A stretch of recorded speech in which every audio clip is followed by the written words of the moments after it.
closed-door suspension. This should be the top-ranking words in the searching engine recently, especially if you are the soccer fans. The epidemic massive outbreak in Europe in the recent weeks has caused havoc to all the leagues in the regions, not to mention the players who contract the virus. May God bless them for the speedy recovery. To celebrate the 60th anniversary of the European Championship, UEFA launched a special edition for the Euro 2020, which has 12 host cities, including the virus epicenter Rome and Bilbao.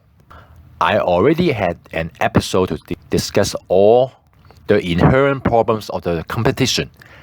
Added onto it is the coronavirus. UEFA seems to have no choice but are forced to make the decision. They are reported to make the official announcement after the special meeting next Tuesday to postpone the whole competition until the summer next year.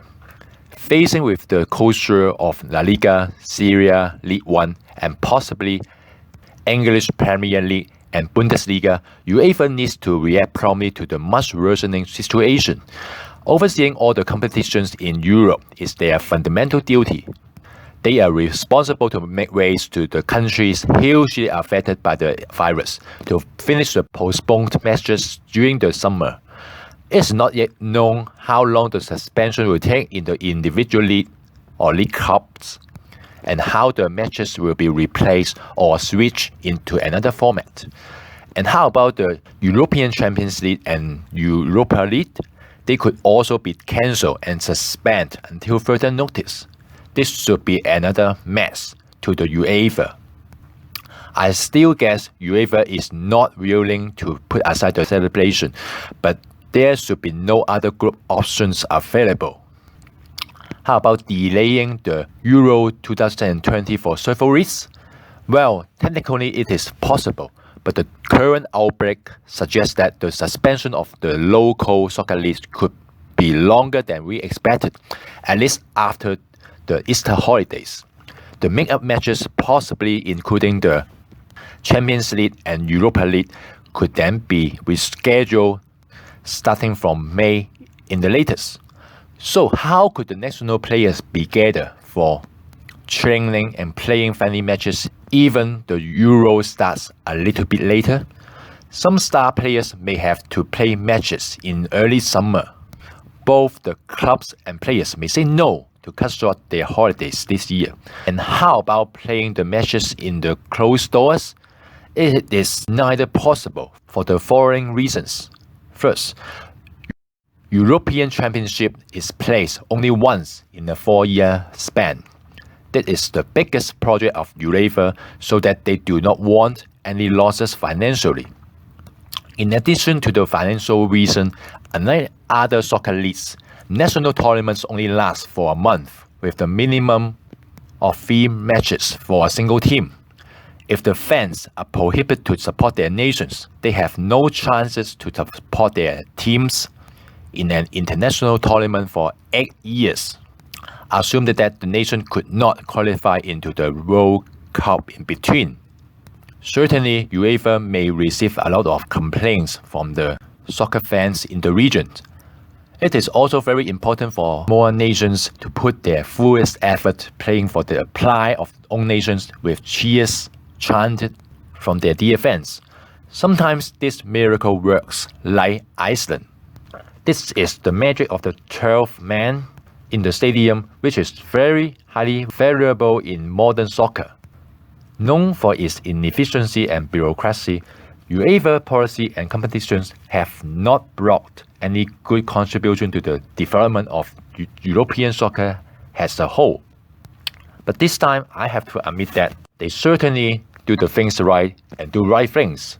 Putting the public health and safety first to the national players and fans is very essential. There should be other voices in the UEFA committees to think about the losses incurred by the postponement. A huge administrative cost of dealing with massive ticketing refund in the coming months, and also rearranging the ticket sales for next year. A loss of some prominent sponsor and possible TV rights due to the delay. And how about the option of redesigning the logo? Remember, this time we have 12 host cities. It is really sure that they could host a competition again next year. There may be some clauses to protect UEFA in case of unexpected cancellation or postponement, but agreements are certainly required to be signed with the cities, competition sponsors, major TV channels, and online broadcasters, and parties who are granted the rights of license. I'm afraid that some support will not be able to secure again next year, leading to the inevitable financial losses. An extensive measure and guideline is still required to implement next year, even the virus is dying off. A lot of high-profile precaution equipment are still need to be in place outside and inside the stadium. This could be another portion of money to be reserved for. The cost could not be replenished by simply selling more competition souvenir and mascot worldwide. Assume that the postponement will be in place soon. I think UEFA has to think about into two areas. Apart from maintaining the soccer league smoothly after the coronavirus invasion, this time I think UEFA has the right to fight against FIFA. One should remember that the new edition of World Cup will be rescheduled to launch first time in the summer 2021. Nominally, FIFA is the highest soccer association in the world. This should have the final say to the international Canada. However, for this incident, UEFA has a much stronger argument to request the cancellation of the World Cup, as the national tournament is generally prior to the matches at cup levels. In addition to the difference in nature, China is the host nation in the first edition of World Cup. Come on, how could a country which has succeeded in spreading the deadly disease worldwide worth of hosting any international football matches in the coming years? China is the one to disrupt the normal European soccer calendar, and they were selected by the FIFA themselves, but not come up by the voting process. So it is a fair deal to cancel the tournament in 2021 and postpone the first edition at least to 2023. More importantly, the host nation should be voted by all the member associations next time. Though UEFA and FIFA are always the corrupted duos, this time UEFA has to do something to compensate their member nations. When talking about the international match Canada, I think UEFA has to carefully strike the balance between the relaunched Euro 2020 and the originally scheduled Roman Euro 2021, and of course some World Cup qualifying matches in June next year. I really think that Roman European Championships is becoming a popular tournament, drawing more attention from the big broadcasting channels. The streams of revenue and unlimited coverage are both crucial to the development and banding of UEFA women's soccer and national teams. So this competition should occupy a timeline on its own. This sounds even more challenging to the cancellation of the stressful and meaningless cup competitions. If I were UEFA, I would come up another innovative idea of restaging to Euro 2020 next summer. Since it is not the 60th anniversary of the competition anymore, I think it is not meaningful to name 12 host cities again. We may have another less complicated way to do that, to reshuffle the 6 current groups and go for a away and home match format. A new draw will be decided for the 24 teams, separating them evenly into 2 sides. In this way, all the countries participated could host an international or continental matches once at least.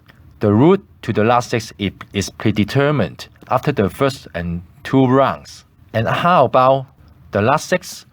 We could have a draw again right after the second round. For a big tournament like this, we did not practice that before, but certainly it could be a way to celebrate the special edition of the European Championship by upholding the total participation and fairness. I think taking the draw for the last 6 doesn't cost much, and it would be more exciting to the teams participated as something unexpected matchup could happen. Of course, they should be allowed 3 to 4 days to prepare right after the draw taken. A home and away game format will also be taken for the last 6. As a result, we could design the last 3 teams. I think in this final stage, it is better to have a mini-group match to design the champions. At least, it ensures the strongest match each other.